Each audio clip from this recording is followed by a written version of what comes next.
Welcome back to the Good Dude, Good Dad podcast. I'm Jordan. And I am Ben. Oh, you do it. Oh, it's your guest. No, you do it. Oh, and today we have Keith Robinson. Keith.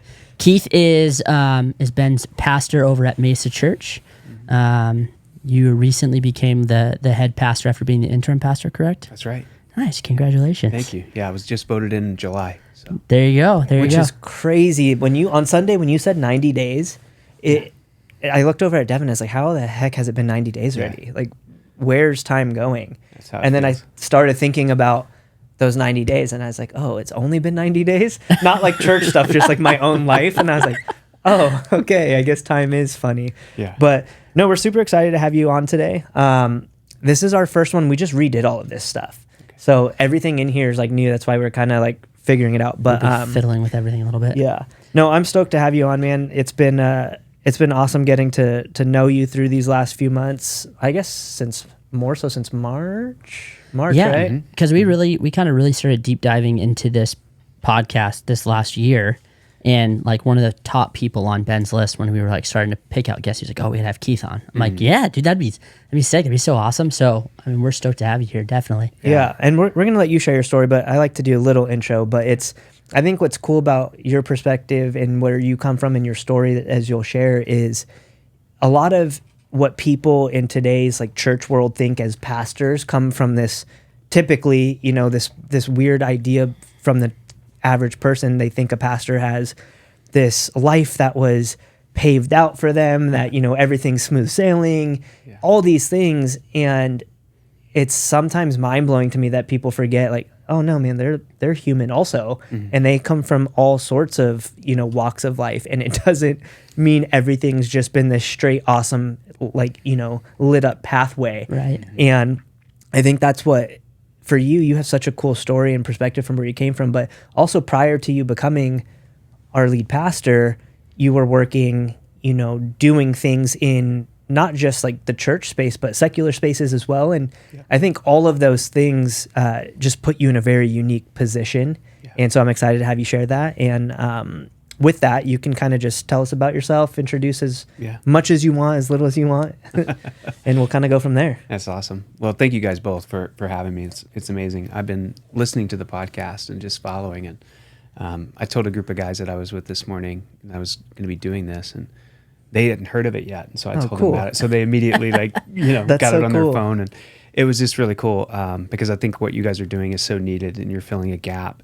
in a space right now that I think is crowded in some ways, but what you're talking about and how you're talking about it is so needed. There's such a need for this, and so I've been enriched just hearing the other guests you've had. So I'm really honored to be here. Thanks so much. Thank you. So vocationally by trade, I'm a pastor today, but it's actually my journey, Ben, to your point, has been anything except up and to the right as we think about people. Especially in church, it's like, have they been, their whole life, has it pointed toward this? And mine certainly did not. In fact, it's interesting because when I interact with people outside the church space, when I tell them I'm a pastor, they immediately go, "No way!" Like that's, and I love that. That's like a great reaction. I always want that response from people because it means that there's not this like barrier that often exists. And so to kind of back up from that and to just share how I got to where I'm at. So growing up for me, wasn't really raised in a active Christian home. So there were enough Christian things like Christmas and Easter and other things that I knew about, but there was no foundation.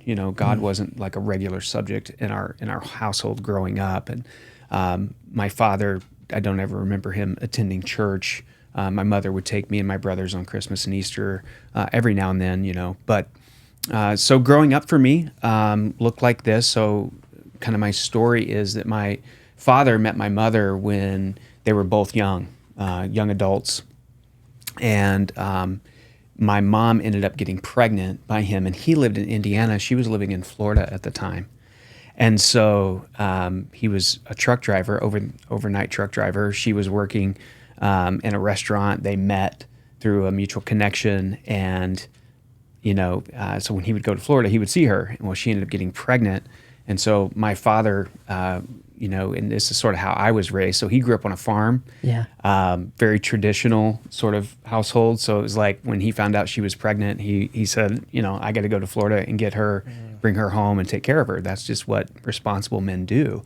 And so that's what he did. And so my mother moved with just a few belongings, 5 states away, and started a brand new life. The baby that was born to her is my older brother. 3.5 years later, I was born. And then 6 years later, my baby brother was born. So I've got 2 brothers. We were raised in a home that was, I think in many ways, challenging growing up. Part of that was from the earliest time I could remember, my father was sick. So not long after I was born, my dad was diagnosed with diabetes. And it was type 1, so that meant he had had it for many years and they didn't know it. And where we're at now, technology and medicine and advancement, his life would have looked a lot different than it did then. But really, in many ways, the damage was done. By the time he was in his mid to late 30s, he was on dialysis. He had a stroke at 40. So growing up for me, I remember going to school and coming home and then like going to the hospital. Those are some of my memories that I had. And thinking back through that time in our life, it was very challenging for my parents financially. And you don't really appreciate that until you get much older. And they tried to shield us from it as much as possible. But I knew, because like I'd go to school and I'd look around, and as much as my parents tried to make sure I had all the right things and the right look, there was just a gap, between me and most of my classmates and my peers. And so I was really embarrassed growing up based on that, because I kind of carved the world up, as we often do, into 2 categories, the haves and the have-nots. Mm-hmm. And so I saw our family as the have-not. And so that began to attach itself to my identity, like that I was less, or, that I needed to do something to prove myself and put myself out there so I'd be accepted. And so I wrestled a lot with insecurity as a kid. Wouldn't have identified that at the time, but just growing up in that kind of atmosphere. I think to make matters even more challenging is that, I grew up in a really strict home. And so my father was, the son of a military man, military family in many ways. He didn't serve, but that mindset was certainly there, which I think in a lot of ways I appreciate. Mm-hmm. But there were also areas where there was a lot of, just a lot of intensity, I think, in our house growing up, that at some point crossed the line into, physical abuse. Mm-hmm. And so growing up with that, I think that there was just this fear of my father, his anger at times. Mm-hmm. There were times where my mom would come in and have to pull him off of me because he was angry. And I think, again, growing up, that just created a lot of distrust or mistrust in me toward authority figures as well. So by the time I was 12 or 13, I just became this rebellious kid. Yeah. Father in the hospital. When we are talking, it's usually through, arguments and anger, and that would lead to, kind of stepping over the line into physical abuse toward me. And there were just these deep places in my heart and in my life that were unsatisfied, unfulfilled, mm-hmm. and was really longing, for connection, and not trusting any of the adult figures in my life. I just rebelled, right. And that was my life. And so began to get in a lot of trouble, not pay attention at school, run with the wrong crowd until I became the wrong crowd. I always tell parents I was the kid that, your parents wouldn't let you hang out with. Mm. I was the guy that dads wouldn't let their daughters date. Like unfortunately, that's who I was. The worst day of my life, though, happened when I was 15. I'll never forget it. I was at a friend's house on a Friday afternoon, and this was before cell phones, so I'm really dating myself. 1995 would have been the year, and I got a phone call, and it was my friend's mom came out. We were like in the garage or something in my friend's house, and the mom came out and said, "Keith, your mom's on the phone inside." So I went inside. It was on a landline. So I took the phone call, and my mom's on the other line, and she says, "I'm coming to get you right now." And before I could argue with her, she hung up the phone. Mm-hmm. And I'm like, oh man, it's Friday afternoon. I want to hang out with my friends. I'm 15. And so I was angry. And about 10 minutes later, I hear the horn honking outside my friend's house. So I go out, and it's our car. But as I got close to the car, I noticed something was going on, because My mom wasn't driving. My aunt was in the driver's seat. And as I got close to the car, I'll never forget the moment where my mom put her hands over her face like this as I got close to the car. And I could literally see the tears jump through the gaps in her fingers as she was crying. And she rolled the window down and said, "Get in the car." And I said, "Mom, I'm not getting in the car until you tell me what's going on, what's wrong." And we kind of went back and forth for a minute. Finally, she got out of the car and she looked me right in the eye. And she said, "Keith, get in the car. Your dad is dead." And that's how I found out that my father had died that afternoon. So while I was planning on getting drunk, getting high with my friends on a Friday afternoon, my father was in the hospital fighting for his life and lost that battle. And so it felt like someone had taken their fist and hit me right in the solar plexus, man. Like it physically hurt when my mom said that. And I got in the backseat of that car and we drove to my aunt's house where all of our family was gathering, and mourning my father's sudden passing. And I just felt alone, I don't know if anybody's ever been in a room, like a crowded room full of people, and felt completely alone. That's a really weird feeling, but that's what it felt like. I felt invisible. And what no one really knew, the full story of this, but what happened the night before my father passed away, he had come home from a 3-month stay in the hospital, during which time I saw him pretty infrequently. I just went a couple times to see him and was getting in trouble and failing at school and pretty much every area of my life. And so when I did see him during that time, we just didn't have a great exchange. And so I was like, I'm not going back, And little did I know, the night before, he came home from that stay in the hospital and he and I got into an argument. And I'll never forget just walking away from that argument, slamming the door to my bedroom and just saying, "I hate you," the anger and the frustration. And the next morning I woke up to go to school and my friend was outside and I walked right through the living room and I saw my dad sitting in his wheelchair and I saw my mom cleaning up after breakfast in the kitchen. And my mom said, as I walked out the door and the door slammed behind me, I heard her say, "I'm taking your dad back to the hospital today. He's not feeling well." And I didn't say a word to her, to my father. Just got in my friend's car and went to school. And that was the last time I saw my dad. And so that created such despair in me, not being able to relive that moment and have it back to do the right thing. And so I carried a lot of guilt, a lot of shame. I told no one about that instance because no one else was actually home when we had that argument. So that was the last thing that my father heard me say to him. And so to cover all that up, I just really dove into a lifestyle of drug abuse and alcohol abuse, anything I could get my hands on to escape reality. That's where I was at. And eventually that kind of lifestyle catches up with you. Right. You can't live it very long. So I developed a reputation quick. So every time I'd get pulled over, I'd get searched, backing up even more. I got arrested for the first time when I was maybe 12, almost 13, for shoplifting. And so I'd been on probation since I was 12 years old. So every month I would have to go with other juveniles from our county to go, to court. And so I was just in that system and in that cycle. And of course that was my crowd. That's who I was running with. So we were just doing a lot of things to get in trouble. And it seemed like there was no end in sight. But one of the things that made things even more challenging is about 4 months after my dad died, my mom started seeing someone else. And, as a 15, almost 16-year-old kid, I'm ready to throw hands. I can imagine. Yeah. I'm ready to throw hands. I don't know who this guy is. And unfortunately, that wasn't a good situation. My mom was sort of desperate. Right. She had 3 boys that she was raising, one who was college age, me who's in high school, and then my baby brother, who was like 9 at the time. He doesn't even understand completely what's happening, and she, because we came from sort of this traditional family, my mom had not had gainful employment all those years of her life. And so, both my parents not being highly educated, there just wasn't a lot of income. So she was desperate. And I think that forced her into a situation at the time that was not healthy, not great. So she ended up marrying him, and things in my life went from bad to worse, honestly. Like things just continued to deteriorate in my life. And part of that was, his mentality.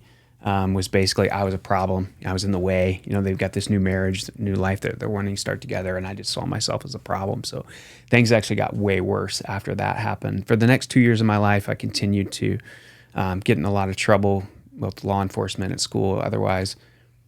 And then, as fate would have it, my life, I didn't know it, but it was about to radically change. When I was 17, I was actually at my house and was on probation, wasn't allowed to go anywhere, was awaiting a court date. I had been arrested just a few months before that for a DUI and a possession charge, and at 16. And so now I'm 17, and I'm again stuck. And it's a Saturday, Yeah. and I'm sitting at my house by myself. My brothers are out of the house. My mom's working. My stepdad's not there. And my mom calls me on this particular Saturday, and she says, hey, my friend Leanne, she wants to come by the house today and talk to you. And the only thing I knew about my mom's friend Leanne was that she was a Jesus person. She was a Jesus lady. And the reason I knew this is that, I had never had a meaningful conversation with this woman, but my mom's friend would come over, Leanne, she would come over and sit on the porch with my mom, and they'd sip sweet tea and talk about Jesus, talk about the Lord. And I would just try to get out of there. I didn't want anything to do with it. And so that's all I knew about her. And so when my mom told me that this Leanne woman's coming to talk to me, I was angry, and I said, I'm not listening to her. Like, please don't make her come to the house, let her come to the house. And my mom was, I'll never forget it. She was like, well, you're on probation. You can't go anywhere. So she's coming. And so, Awesome. sometimes God has to put you in a corner like that. And that's exactly what happened to me. So the long and short of it is she shows up at my house, and I go to the door to greet her when she rings the doorbell, and I see this little 4'0" nothing, 4'10", I'm not quite 5 foot tall, standing at my door, this woman with this big Bible in her hand. And I'm going, oh, come on, you have no idea who I am and what I've done. And I'll never forget, she looked at me and said, Keith, I'm not here to preach to you today. I just want to tell you that Jesus loves you and has a plan for your life. And if you've grown up in church or you've been around Christians, you probably heard that phrase before, more times than you can count, but I had never heard it. And so the thought that there was a God who loved me and who could possibly have a plan for my life, I wouldn't have admitted it in that moment, but it definitely struck a chord with me. And I remember just kind of stepping back on my heels into the house, and I didn't say anything to her. I just turned around and walked to my bedroom thinking she would leave, but instead she came in my house. She walked right behind me and followed me to my bedroom with that Bible in her hand. And I was like, oh man. So I did what all 17-year-old gun-toting, drug-dealing young men do. I got in my bed and pulled the covers up over my head and just turned over and acted like I was sleeping or something, and hoping she would go away. And she just pulled the covers off of me, and put her hand on my shoulder. And she said, I told you I just want to pray for you. And she just prayed. And she said the simplest prayer. It wasn't long, didn't have any King James English in it that I knew, and she just asked God to speak to me and to change my life. Dang. And only thing I can tell you is that was the moment that I knew God was real. I knew that he was more than a fairy tale figure wrapped up in the pages of some dusty book on my parents' shelf. Yeah. Like he was real. And so she prayed, and I thought, okay, good, now she'll go away. And she did, but before she left the Bible at the foot of my bed that she had brought with an invitation in it to her church. And she said, I want you to start, I've marked a place for you to start reading, and I want you to try to read that and then come to church, because you're probably going to have questions. What did she mark for you? The Gospel of John. John. Yeah, so like most good books you're given, they tell you to turn 3/4 of the way through and start reading. Yeah. So I didn't understand that. I didn't know what I was reading. And it sparked questions in me, because that night, and that not only that night, but starting that night for the next 2 weeks, every night I got beside my bed and I just prayed. I'd never prayed before. Maybe said, God is good, God is great over a meal or something, that prayer that you were handed when you were a kid, but never had a conversation with God. And I just got beside my bed every night and I prayed these words: Jesus, if you're real, change my life. That was it. And it was sort of like a challenge to God. Like, if you're real, do it. Change me. Yeah. We'll see. And honestly, nothing like changed, at least by outward appearances, except that I wanted to read that Bible. So I just opened it up and I thumbed through it, and I tried to start in John, and none of it made sense. I was like, what am I reading? And then I'd have questions and I'd get frustrated and I'd put it away. And so finally, I was like, I need to go to her church because I need to find out what this is about. I need to ask people questions. So that was what started it in me. So I called my probation officer up, and he'd been my probation officer since I was 12. And I said, Mark, can I go to church? And I'll never forget him laughing. He just started laughing out, on the phone. And he's like, no, man, you can't go to church. And he hung up the phone. And the reason was because I had run away from home so many times. Yeah. So there's another part of the story. I ran away from home over 20 times. And every time they'd catch me, I'd be like, why are you taking me back? I'm just going to leave again, Yeah. I just didn't want to be there. And so he thought I was going to run. I was going to take off. So I called him, though, a few times over those 2 weeks, and I said, hey, Mark, I really do want to go to church. And finally he said, okay, you can go, but your mom has to take you to church. And which is like super cool when you're 17. Okay, Mom, take me to church. And I'll never forget it. That Sunday morning I woke up, and I remember walking out of my bedroom to go meet my mom and get in the car and go to church. And I said to my mom, I am so glad to be alive today. And I remember my mom going, well, yeah, I'm glad you're alive too, hon. But she had no idea how close it was. Because 2 weeks before that, when I was in my bedroom, when my mom called me and told me this Leanne woman was coming to my house, I was actually sitting in my bedroom contemplating suicide with a gun in my hand that whole time.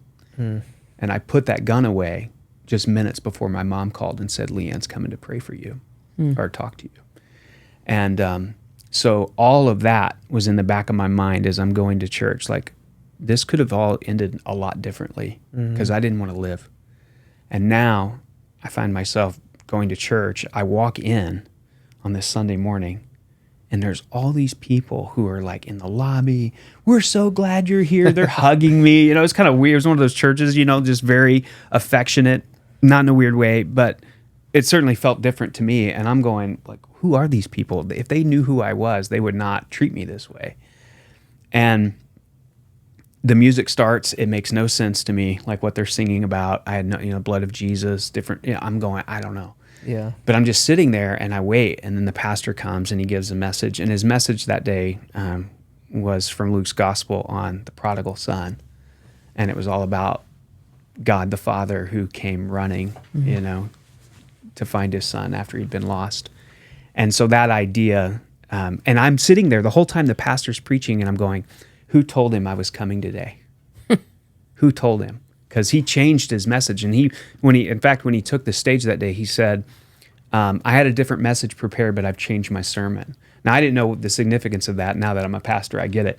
But he changed that message, and God led him to share something else that day. And it was exactly what I needed to hear, because it was a picture of God the Father's heart. So all this anger and this pain that I've been carrying toward my father, the unforgiveness I had toward him, and just the disappointment of how that ended, somehow in that sermon and in that moment, God began a healing process in my heart, and I surrendered that day. I surrendered my life to Christ, and I was literally never the same after that. Now, growth is a process, so it wasn't like, overnight, all of a sudden I'm, saying all the right things. Certainly not, but it began that journey for me, and that was so evident, not just to my family, but a lot of people around me. I mean, to this day, I've got a good relationship with my, former probation officer, former high school principal that knows me from that era.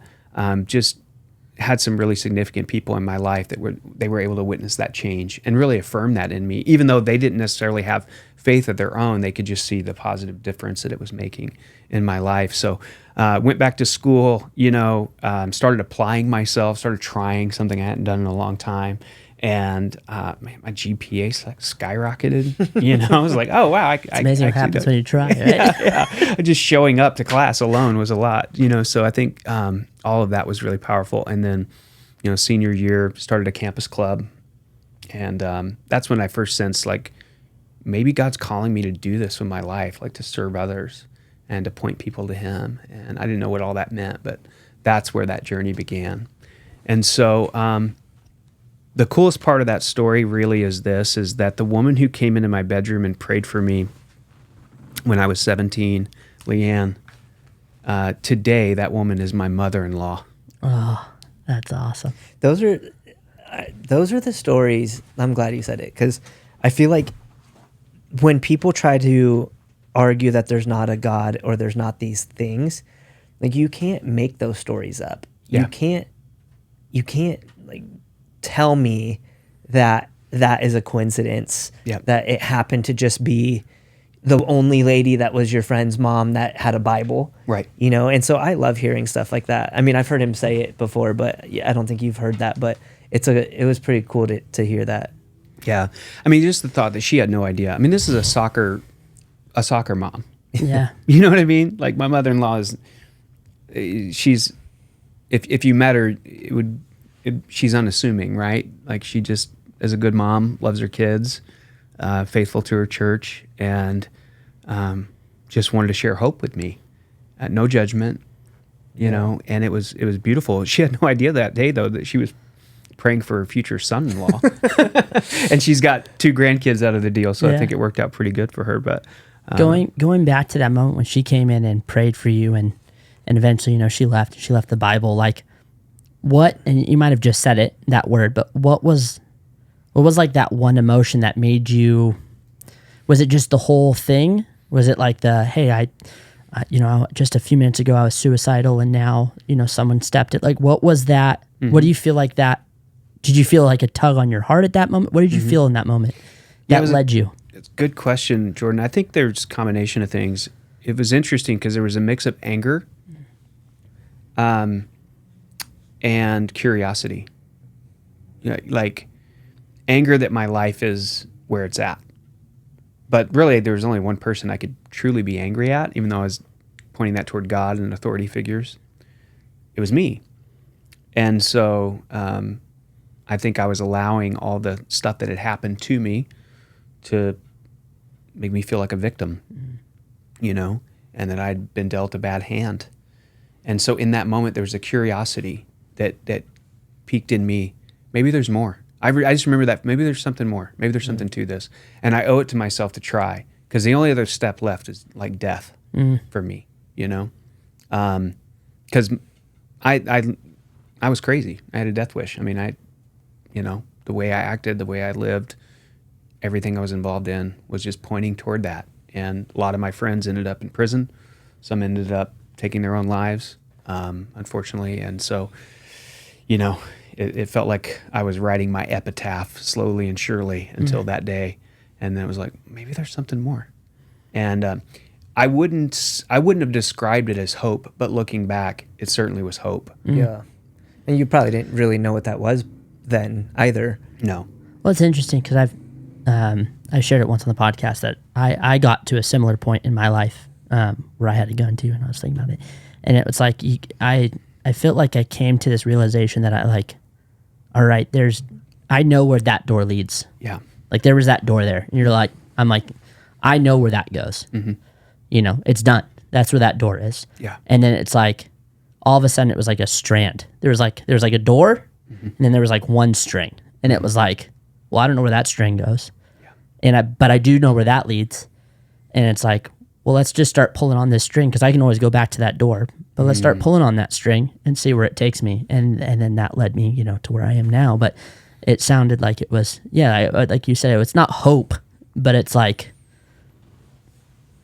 it's the knowledge of knowing what's on, what the other door is. Yeah, so. That's good. It's well said. That's what I sensed. Yeah, let's pull this string and see what's back behind it, you know, if there's anything. And once I did, it's like, wow. And I'll tell you, one of the things that really was transformative was community. Mm-hmm. Those people. And so one of the things that was really amazing about that too, and I think one of the things that accelerated my growth, was mentorship. So the pastor of that church, he became dad to me. Now, he passed away in 2020, not of COVID, not related to that, just he had his own health issues. And I was with him in the final moments before he breathed his last. And he brought me into his home.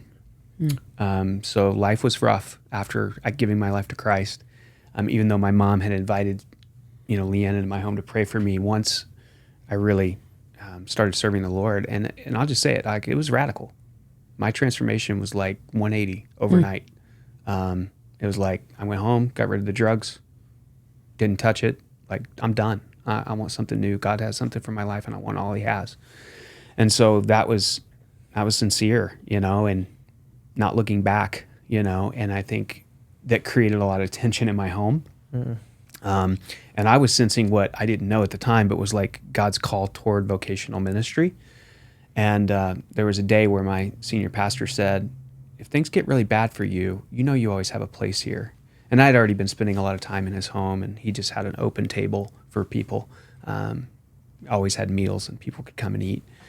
And they loved to eat. And so it was awesome. And I called him one day, maybe 6 months or so after giving my life to Christ. And I said, hey, remember you said if things got bad, I could call on you? And he said, yes.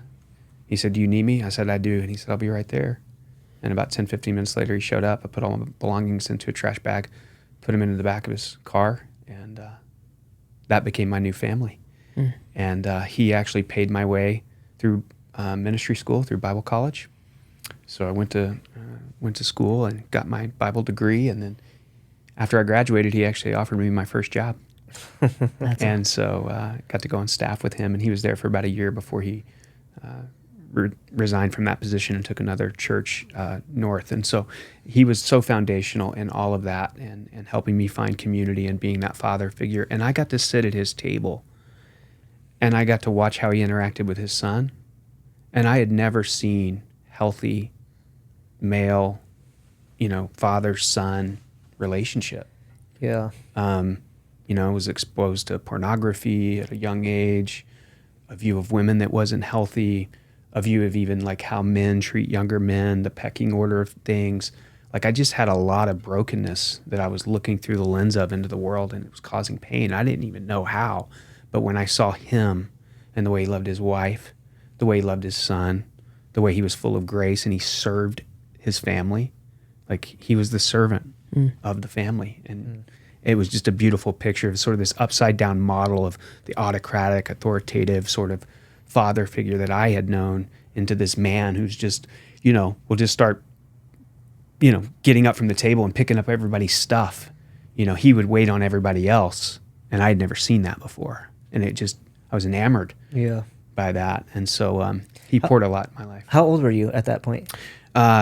18. So I just turned 18. Yeah. So 18, I think this is specifically for our podcast, because Jordan and I actually talk about it quite a bit with a lot of the guests that come on. But we live in an age where things are a lot different than when you were growing up. Like you said, there was a pecking order of males and toughness and all that. It's kind of like a 180 now, where there's men are soft, and there isn't, very many tough men left.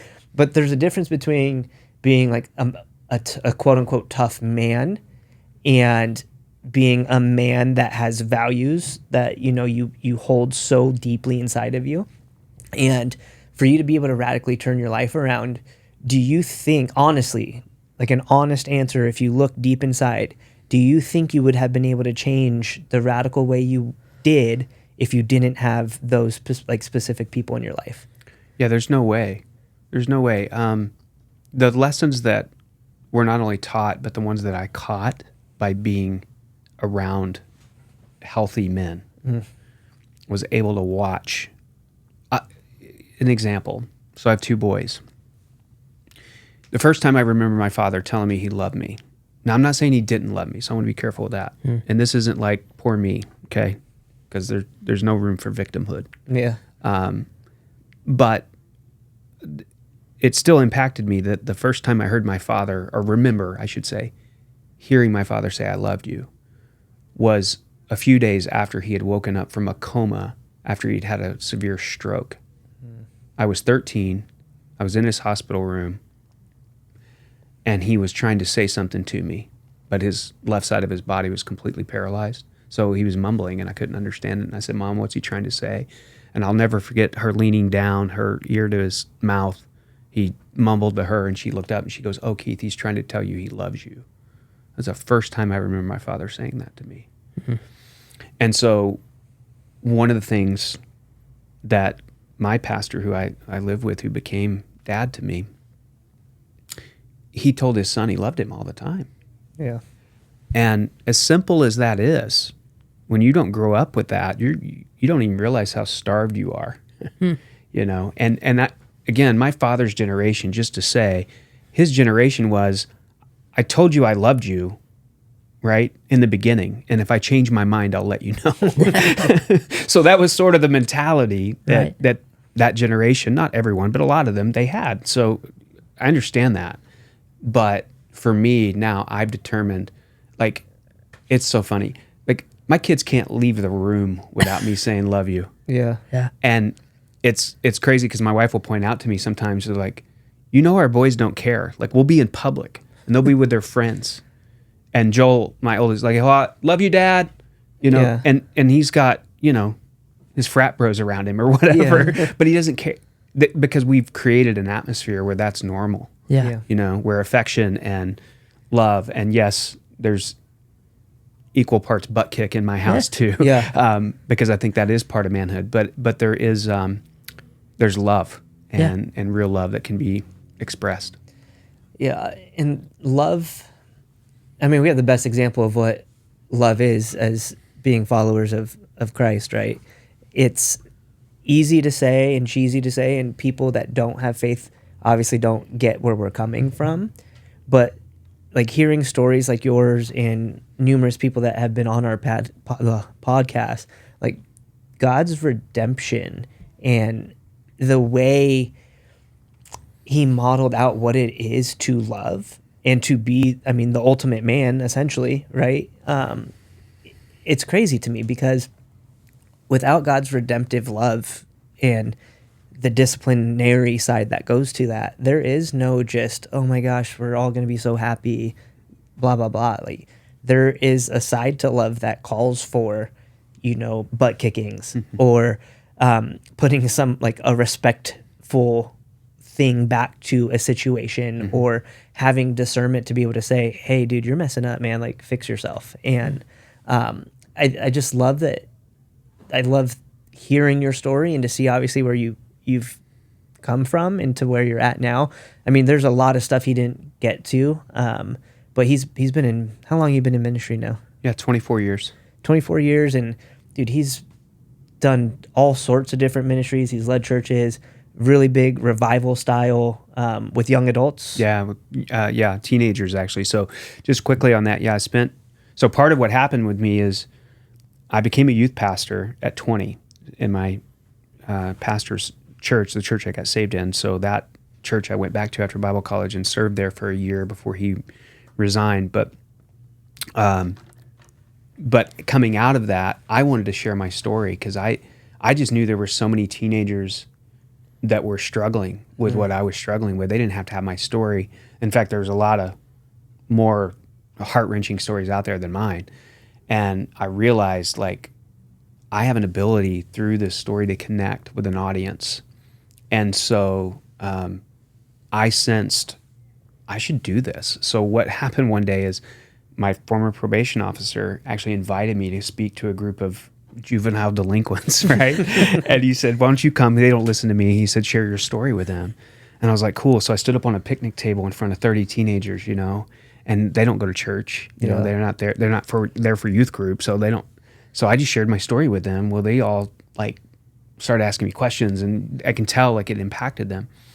And then not long after that, a police officer that had arrested me years before called me and he said, hey, I got to go give a presentation at a local high school. I want you to come with me. He literally said, I'm an old fat cop. They don't listen to me. And I'll never forget it. And I used to do ride-alongs with him, and it was awesome. But he was a great guy, and he said, just come and share your story. And I'll never forget, like, walking to this gymnasium floor, and, you know, there's maybe 150, 200 kids in the high school. It's not a big school. And I've just got this little microphone with like no cord on it. It's like I'm on a chain. I can't move. And I just stood in the middle of this gym floor and for 20 minutes just poured my heart out and told my story.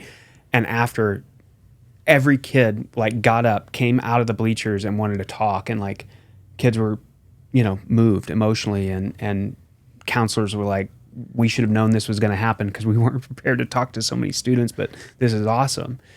And so that started something in me where I said, what if I did this? What if this is my calling? And so we started a nonprofit after that. Me and my wife, Samantha, we were young and just took a huge leap of faith, raised money as like missionaries for support to do that work. And we traveled, I traveled full time for almost 10 years and 12 years in total across the country, sharing my story, and shared that story with over 1 million students. And Yeah, that's insane. That's so cool. I heard something once that it said that the thing that you think that most disqualifies you is usually the thing that most qualifies you to do what you're going to do. And it's like, I love that you take what happened and what you did and the things that had happened to you. You don't look at it from a victimhood mindset, but from a victor mindset. And it's like that, I'm not going to waste what happened, and I'm going to use it. And it's like what most people would think, be like, oh, that would disqualify me from being a pastor because I, did drugs and I ran away, and is the exact reason why you should, because it's like, that's the qualifying factor. Yeah. That's the human factor. It's like God uses those things in such an amazing way. The things that you're most insecure about and the things that, hurt you the most and the things that cause you the most amount of pain are usually the things that God can like turn and use just the most. And it turns into something really beautiful. Yeah. And that's awesome. I love that. I love it. Yeah. From that part of ministry, you just grew through it, got to the point where you were lead pastor? Yeah, so I went on staff at a church after, again, being on the road many years, stepped back on staff at a church as a teaching pastor, actually, and still had some traveling. So I spent a couple years serving as a teaching pastor and still doing, we called them outreaches, crusades. That's not a great word now, but that it was an evangelistic style ministry where we were reaching out primarily to public school students. I mean, that's where we were going. Obviously, we couldn't share Christ on campus, but we would do, I would share my faith because you can get to a certain point, and then we would work with churches in the area to invite students back to hear the rest of the story.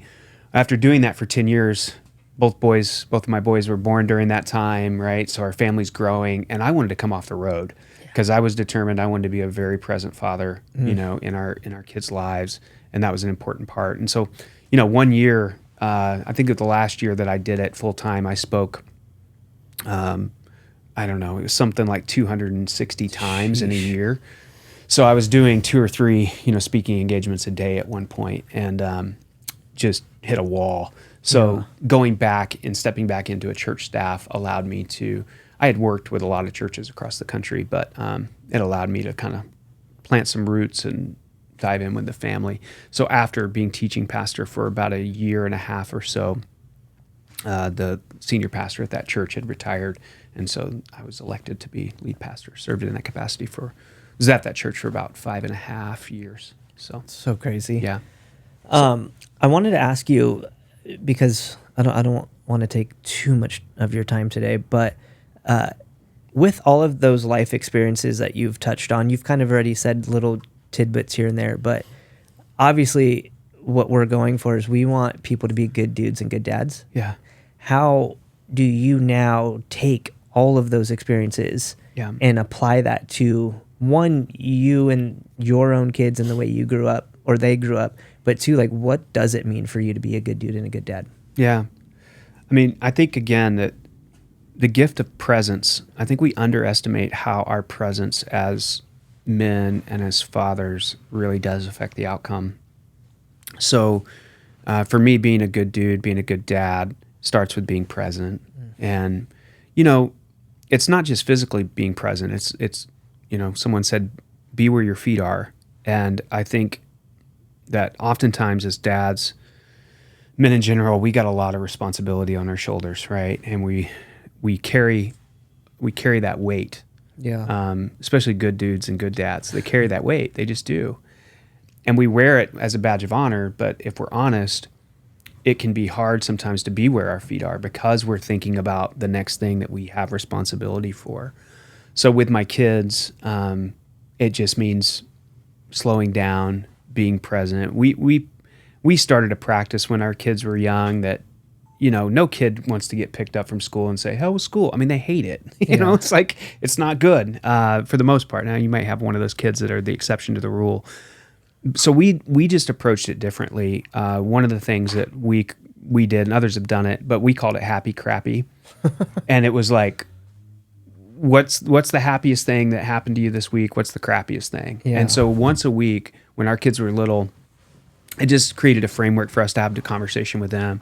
What are the highs and lows? That's really what we were trying to aim at with our kids, because we wanted them to know, like, no matter the highs, no matter the lows, like, we're here, and family is something that you can count on. And so again, being present, creating that space for them where they feel loved, I think is really important.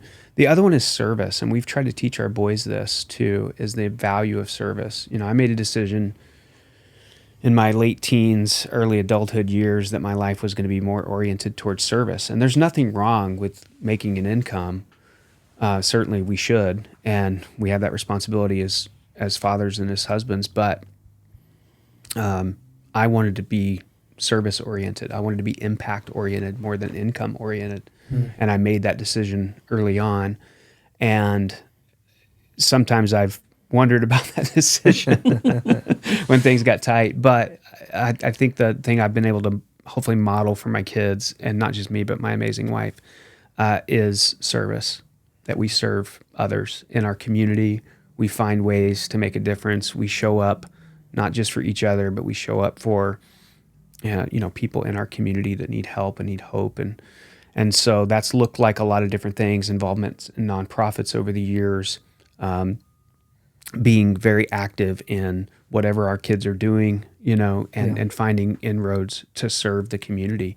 And that word serve is, it's a nice Christianese word, but it's just looking for ways to help. Yeah. I'm reminded of, Mr. Rogers, growing up. He was a good role model for me, a male role model for me growing up. And I remember him telling the story about how when he would see bad things in the news, his mom would always tell him, look for the helpers. Yeah. And so that's who I want to be. That's who I've tried to model my life after, is that individual who is a helper, who is someone serving in the community to make it a better place. So, yeah, beautiful. I couldn't imagine. We've also talked about this too, but I had such an amazing example of a father growing up in my house, and it's something I've never taken for granted, but it's also something I don't think I truly fully appreciated and understood, like how good of a dad and a mom, but specifically my dad that I had, because, for me it was normal. Yeah. It was normal to hear my dad say, "I love you." It was normal for him to want to do things with me. It was normal for him to make me a priority. I mean, did he have a tough side? 100%. He's a country boy from South Dakota. Like, I learned, come on. Yeah, I learned the lessons Marine too. real quick, and a former Marine. Like, I learned real quick that there is a disciplinary side to love. Yes. And that love is a lot more if you're doing it out of the place of love. And, doing this more and more and hearing more and more stories, like, it just, not to be that guy, but it makes me just appreciate even more what I had. As a dad, I genuinely value so much of what my parents did. Obviously, there's little things that I take that I want to change and make, my own and do a little bit differently than they did. And, but as a dad now, and in hearing just stories like yours and stories like other guys, it makes me just even more thankful, but it makes me want to be even more of a better father. Like now, currently, like I had awesome upbringing. Cool.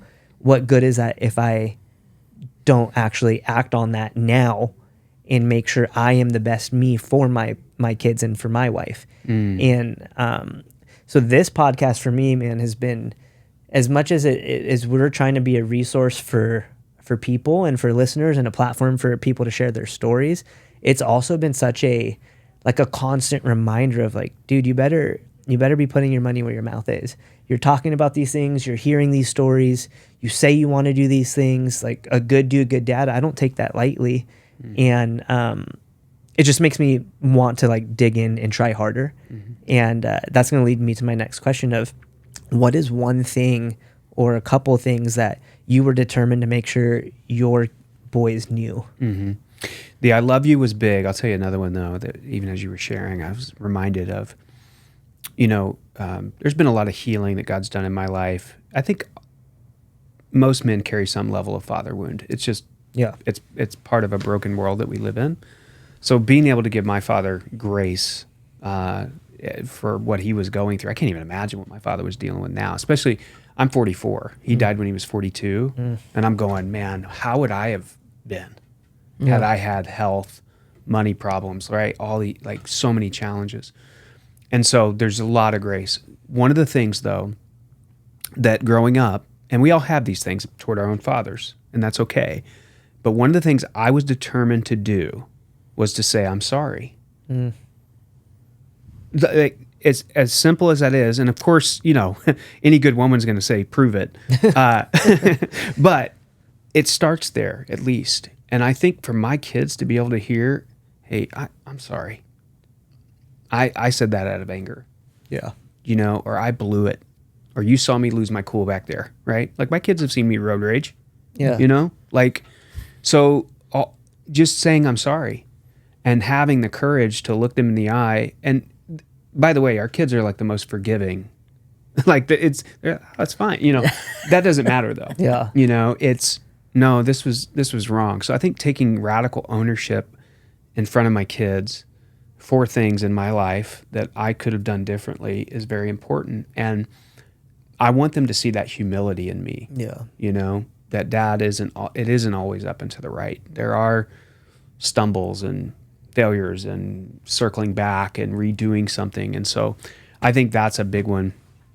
The other one would be, and I said it earlier, and kind of tongue in cheek, but I mean this, like one of my mentors said to me, and there's been a lot of mentors over the years, and I think God gave me that first pastor mentor to fill the love void in my life, the affection, that sort of thing. But then along the way, there were other people, men in particular, that God put in my life to teach me other things that I didn't catch growing up from my own father. One of them was, I think raising kids is so challenging in our world, but there's some principles that should guide it. And the one that I've tried to live by has been high levels of affection and high levels of discipline. And when I say discipline, I don't necessarily mean like physical punishment. I'm talking about the training and the discipline of life that we need to learn in order to be productive and healthy. And so equal parts prayer and butt kick is like my philosophy for parenting, because God knows once they're out of my care, at some level, and that's a very tough thing. We're now at this adolescent age where we got a 16-year-old and a 19-year-old. So we've gone through a lot and we've learned a lot in these years. But one of them has been once they're out, like there's not a lot we can do except pray. Right. Right. And then the discipline. So we have high expectations, in our home. They're met with grace. It's met with affection. It's met with love. But we figure as we turn up the love dial, and our kids know that they're loved, we can also turn up that expectation dial. And I think if you're out of balance in one of those two, and this is why I think marriage is really important to the scenario of raising children, because usually you can balance each other in those two things. And so, sometimes my wife is the disciplinarian, and I'm the high affection guy. And other times that might flip-flop. But we're looking for ways to hold the bar high because we want what's best for them. Yeah. And that's what love is. It's calling the best out of them. And so I think that's sort of how we've framed our philosophy of parenting. I like that a lot. I love that. Typically we ask one more question, but we definitely are a little over time. I just wanted to kind of just say a couple other things of just, again, like the story of you and your journey. We're not trying to be, I feel like we say this quite often lately, but we're not trying to be a Christian podcast. Yeah. That's not our intent. But I also think God's been reminding us that maybe he has other plans in store, but because we talk about faith a lot on this podcast, and that was never our intention. I mean, we're not going to avoid it. Sure. Obviously, it's what makes us who we are. Yeah. But man, God's grace, his love, his mercy, and just the full redemption story. Like, you're hearing, Keith, your story. Jordan, you've shared yours. Like, I've shared part of mine. All three of us in this room, and I'm not trying to be like preachy and Christianese, but all three of us in this room we're broken. We come from broken lives and worlds, and no matter how much we think we're good, we're still broken. And there is still work that has to be done every single freaking day to make sure we are the men that are sitting in this room.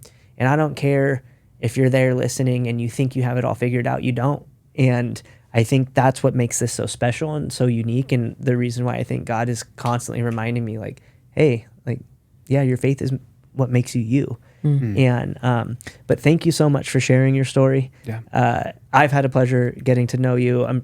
I feel like your story will continue to resonate with people.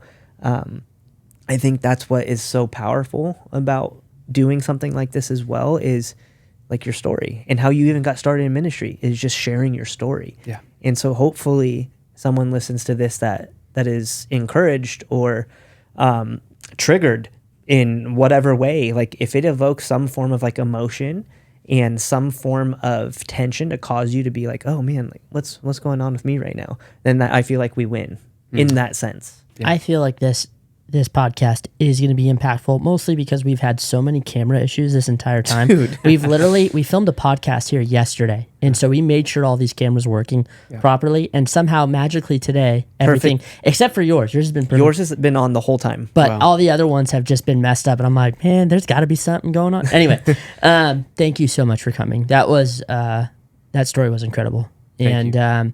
And I remember, so Ben got to tell me a little bit about when you guys were going through the, affirming you as that you're going to be the head pastor. I remember looking at Ben, and I asked one question. I was like, is he a man that you would be willing to follow? And he goes, oh, without a doubt. And I see that, and I see why. It makes a lot of sense. And thank you. So I'm excited for Mesa Church, because I think they're going to be really, really blessed by you. So thank you so much for coming on. Thank you both. This is awesome. You guys rule. All right. So remember, like, share, subscribe. I will do my best to edit this. We'll see. We're going to get amazing audio either way. But please share this with someone that you think it would be impactful for. And just remember, be a good dude, be a good dad. Thank you.